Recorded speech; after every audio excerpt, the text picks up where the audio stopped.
Eric, it is a much quieter scene here at this gate on the border wall than it was a few hours ago when dozens of migrants crowded that gate behind me, crying out to the law enforcement agencies on scene, trying to find a way to get across the border. This, as those law enforcement agencies are doing what they can to try to handle the influx of migrants along the southern border.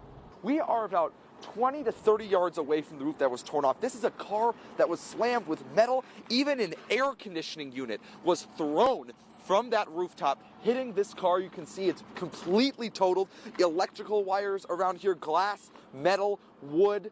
Dozens of students are participating in this national walkout.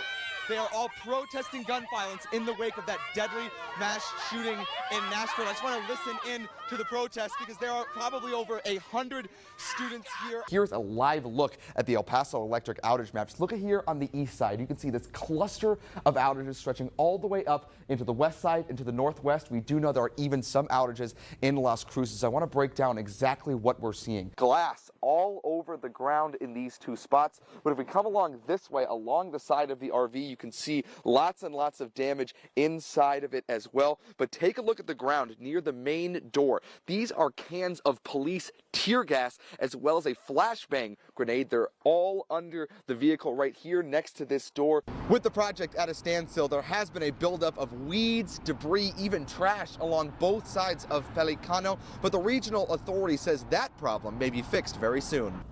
Hey, Paul, actually the lights they're back on. So a little Christmas miracle here on ABC 7. But these lights here at Escalante Park gave families in El Paso a special way to kick off the holiday season. If you are elected governor, what do you plan on your working relationship being with leaders and communities along the border, especially here in El Paso? A child has been taken to the hospital in critical condition following a near drowning on the east side.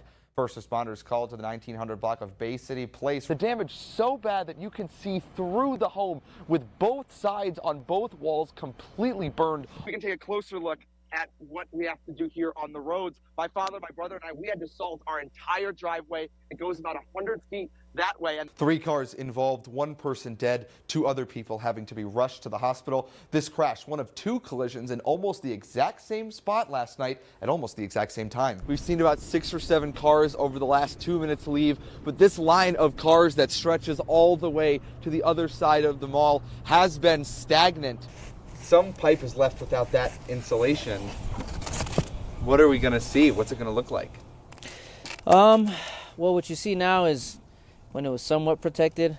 With more than $20 billion allocated towards the southern border. Included would be stricter border policies, potentially making it more difficult for migrants to seek asylum. This deal could have some of the largest changes to U.S. border policy in decades. ABC 7 obtained this affidavit this afternoon, which describes what investigators believe led to the attack that ended with the death of an inmate. These are the 6 men who are charged. Regulars here at Luby's enjoying their Friday night meal. Many sad that this location is closing. None more sad than our very own chief meteorologist, Doppler Dave Spielman.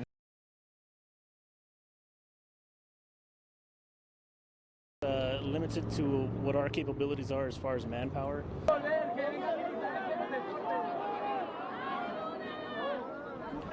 Dozens of migrants making their way to the southern border, pleading for a way into the country. With the lifting of Title 42 now just days away, more and more migrants have been gathering at the wall. Parents seen hoisting up their children, trying to get their loved ones across the border. One mother begging for a way to allow her and her child into the U.S. Por favor, ayúdenos. Nosotros estamos pidiendo nada más que nos ayuden, nada más que nos den, por favor, déjanos pasar. Víctimas del conflicto armado. Víctimas, somos víctimas. No estamos aquí. Another migrant mother we spoke to explained to me what the living conditions have been like while camped out along the border wall. My daughter has helped me so much. We have been in the streets hungry, in the sun, and sleeping on the ground without water. I spoke with Border Patrol, who explained to me what their agency's focus is during this ongoing migrant surge. Border Patrol is focusing its efforts on capturing the migrants who are trying to evade arrest, and that's pretty much pulled all of our resources from this location here. But we do have assistance from the Texas DPS and National Guard right now helping us. And as you saw in the video right there, that gate does not have those massive crowds of migrants in that one spot, but we can see those tarps and those campgrounds right on the other side of the border wall where they are sleeping and staying as they're waiting to find a way into the country. Reporting live at the U.S.-Mexico border, I'm Sam Harasimowicz, ABC 7. Sun Metro driver complained that some of the buses that he has been driving do not have air conditioning. Now, I went around to bus stations like this across the city and hopped on several buses to see if they're nice and cool or if the conditions on those vehicles get extremely hot, especially during those peak hours of the afternoon. I bought my ticket at a kiosk, grabbed my pass, and got on board several buses. Many of the buses I got on are the Sun Metro Brio buses, which are some of the newest members of the Sun Metro fleet, and I could feel nice, cool air from the AC. Many of the passengers I spoke to who didn't want to be on camera told me they have had good experiences and have not noticed any buses without air conditioning. However, one person I spoke to said he had an issue with an overly hot bus just that morning. And you said you were on one that had the AC wasn't working? Correct. Bus 65 coming from the Valle Verde campus off of Hunter had no AC. I tracked down bus 65 and went to see for myself. And while the air conditioning is on, and I did check with the driver to make sure that was the case, it does feel warmer, and that AC does not feel as strong on this particular bus than it did on all those Brios that I rode on during the day. I asked that passenger what it was like when he was on that hot bus. We asked the driver to open up the windows. At one point, he just stopped off of Paisano, and we were just sitting there for quite a while, and it was extremely hot in the bus. It was actually better to just be walking instead of being on the bus. My professional opinion, it was an attempt to intimidate me, confuse me, try to influence my work, and actually impeding my independence. That was the city of El Paso's chief internal auditor, Edmundo Calderon, telling ABC 7 directly last August that he felt intimidated while conducting his audit into gas card usage by city representatives. Calderon's audit found the usage, quote, excessive by current city rep Cassandra Hernandez and former city representative Claudia Rodriguez. Calderon said he faced retaliation as a result of his findings. He filed that initial lawsuit last year, and ABC 7 has obtained the city's official legal response. The document states there is no violation of the Texas Whistleblower Act.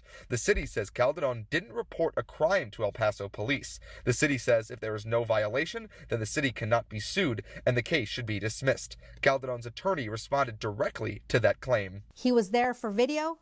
When he's there, the police tell him, hey, this is credit card abuse. This is all sorts of criminal things by, city representatives. The video Enriquez is referring to includes the one you're seeing now. A source close to the case told ABC 7 the man in the video is Jeremy Jordan, the husband of city rep Cassandra Hernandez. The source told ABC 7 that Jordan was using Hernandez's gas card to fill up his truck. The city's response also states Calderon suffered no damages, to which his attorney argued is not the case. Disagree based on what we've pled and sort of the issues that are coming up, which I can't discuss or comment any sort of testimony by a witness. In the petition filed by Calderon's lawyer following the city's response, it discussed the possible involvement of the Texas Attorney General, which Calderon's lawyer explained how that could happen.